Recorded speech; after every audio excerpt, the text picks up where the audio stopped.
નમસ્કાર દર્શક મિત્રો, આપ જોઈ રહ્યા છો દિવ્ય સર્જન ન્યૂઝ નેટવર્ક।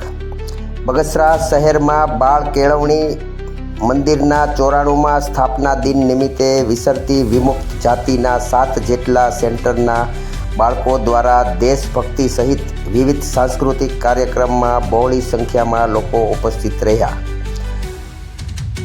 આજે વાત કરવાની છે કે અમરેલીના બગસરા શહેરમાં આવેલ બાળ કેળવણી મંદિરની 1931ની લાલચંદભાઈ વોરા દ્વારા સ્થાપવામાં આવેલ, જેના 94 પૂરા થતાં રેટિયા બારસનો કાર્યક્રમનું આયોજન કરાયું। તેમાં વિવિધ સાંસ્કૃતિક કાર્યક્રમોનું આયોજન કરાયું, જેમાં વિસરતી વિમુક્ત જાતિના 7 જેટલા સેન્ટરના બાળકો અને બાળ મંદિર, શિશુકુંજ, વિદ્યા મંદિર, પ્રાથમિક શાળા, પન્ના પ્રદીપ બાળ સંસ્કાર કેન્દ્ર, સ્લમ વિસ્તારમાં ચાલતા બાળ સંસ્કાર કેન્દ્રના બાળકો તથા જનતા કન્યા નાટક, ભક્તિના સ્વચ્છતા અભિયાન સહિત ઉપરાંત સાંસ્કૃતિક કૃતિઓ રજૂ કરી બાળકો આકર્ષણનું કેન્દ્ર બન્યા। બાળ કેળવણી ટ્રસ્ટીના દેવચંદભાઈ સાવલિયા માર્ગદર્શન હેઠળ 94માં સ્થાપના દિવસની ઉજવણી કરેલ।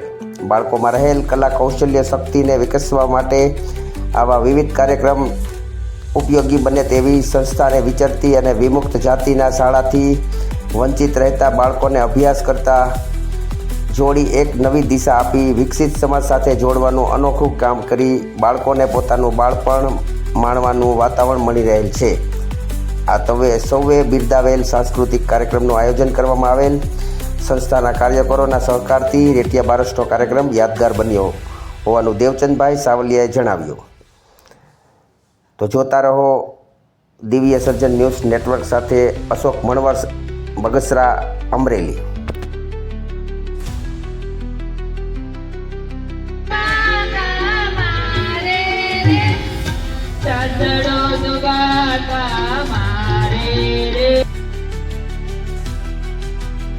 બાળ કેળવણી મંદિર બગસરાના રેટિયા બારસના દિવસે બાળ કેળવણી મંદિરની સ્થાપના થયેલી અને 94 વર્ષ થયા છે। 94માં રેટિયા બારસનો કાર્યક્રમ હોય તો રેટિયા બારસના બધી કૃતિ બાળ મંદિર, શિશુકુંજ, વિદ્યા મંદિર, શિશુકુંજ 7 સેન્ટરોના બાળકો, બધા બાળકોની અલગ અલગ કૃતિઓ અને પન્ના પ્રદીપ હોટેલ એની કૃતિ પણ સરસ ઠીક રહે છે। શું કહેશો આજનો જે કાર્યક્રમ સ્થાપના દિવસ બાળ કેળવણી મંદિર બગસરા, નામ વિજયભાઈ જાની મારું નામ છે, અને બાળ કેળવણી મંદિર બગસરા દ્વારા દેવચંદભાઈ સાવલિયા દ્વારા 94માં રેટિયા બારસ સ્થાપના દિવસ નિમિત્તે અલગ અલગ કૃતિઓ, જેમાં બાળ મંદિર, શિશુકુંજ વિદ્યા મંદિર, પન્ના પ્રદીપ હોસ્ટેલ અને 7 શિશુકુંજ સેન્ટરના તમામ બાળકો અલગ અલગ કૃતિઓ કરેલ, જેમાં સરસ કૃતિઓ, સરસ બધા એમાં 500ની સંખ્યામાં બધા હાજર રહેલ।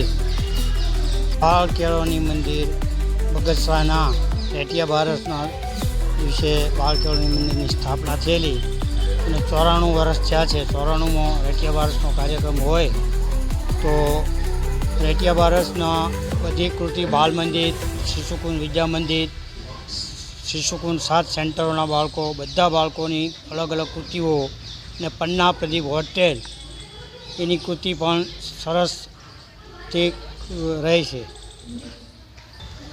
શું કહેશો આજનો જે કાર્યક્રમ 94 સ્થાપના દિવસ એને લઈને બાળ કેળવણી મંદિર બગસરા, આપનું નામ વિજયભાઈ જાની મારું નામ છે, અને બાળ કેળવણી મંદિર બગસરા દ્વારા દેવચંદભાઈ સાવલિયા દ્વારા 94માં રેટિયા બારસ સ્થાપના દિવસ નિમિત્તે અલગ અલગ કૃતિઓ, જેમાં બાળ મંદિર, શિશુકુંજ વિદ્યા મંદિર, પન્ના પ્રદીપ હોસ્ટેલ અને 7 શિશુકુંજ સેન્ટરના તમામ બાળકો અલગ અલગ કૃતિઓ કરેલ, જેમાં સરસ કૃતિઓ, સરસ બધા એમાં 500ની સંખ્યામાં બધા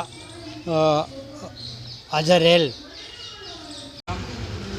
મારું નામ સુમિતાબેન પી ચૌહાણ છે। હું આ સંસ્થામાં 24 વર્ષથી જોડાયેલી છું અને જુદી જુદી સંમિલનના બાળકોને અહીંયા લઈને અને તેમને માર્ગદર્શન આપીને આગળ વધારવાની કોશિશ કરીએ છીએ. અને આ દેવચંદભાઈ સાવલિયાનું આ જ માર્ગદર્શન છે કે ભાઈ આપણે બાળકોને આગળ વધારવા અને એને ટેલેન્ટ બહાર લઈ આવવું. વિવિધ પ્રવૃત્તિ કરીને અમારો 94 વર્ષનું સ્થાપના દિવસ ઉજવવામાં આવે છે અને તે નિમિત્તે અમે બધા અહીંયા ભેગા થઈએ છીએ. નમસ્કાર, મારું નામ ભારતીબેન ધાંધિયા છે અને હું શિક્ષણ વિભાગની નિયામિકા છું. આ સંસ્થાની આજે 94 વર્ષ પૂરા થાય છે. આ સંસ્થાનો જે સ્થાપના દિવસ છે અને 1931 સાલમાં આ સંસ્થાની સ્થાપના લાલચંદભાઈ વોરાએ કરેલી છે. અને એ લાલચંદભાઈએ પણ પોતાના બાળકને દ્વારા પ્રયોગ કરીને આમાં શિક્ષણ બાળકોને આપવાનું કાર્ય શરૂ કર્યું છે, ઘણા સંઘર્ષ વેચીને. અને આ શિક્ષણનું કાર્ય અવિરત આ સંસ્થા કરી રહી છે. આ સંસ્થાના માર્ગદર્શક જે મેનેજિંગ ટ્રસ્ટી છે દેવચંદભાઈ સાવલિયા, એના નીચે તમામ શિક્ષણ કાર્ય કરી રહ્યા છે અને એ દરેકને માર્ગદર્શન પૂરી પાડી રહ્યા છે. આમાં આ સાંસ્કૃતિક કાર્યક્રમમાં શિશુકુંજના 1 થી 5 ધોરણના બાળકો છે, તેમજ પ્લે હાઉસથી બાલવાટિકાના બાળકો છે અને બગસરા શહેરના શ્રમ વિસ્તારના જે 7 કેન્દ્રો ચાલી રહ્યા છે, જેના વાલીઓ મજૂરી કામે જાય છે અને બાળકો પોતે એકલા હોય છે, એ બાળકોને અક્ષર જ્ઞાન આપવું, એમાં રહેલું ટેલેન્ટ બહાર કાઢવું, એનું કામ અમારી શિક્ષિકાબેન પૂરું કરે છે. અને બાળકોને પ્લેટફોર્મ આપી અને આગળ કેમ જાય એને પણ બધા બાળકોની જેમ એનો પણ ઉછેર અને એને પણ શિક્ષણ મળે એની પૂરી ધ્યાન રાખવામાં આવે છે. એ જ આ સંસ્થાનું હેતુ છે.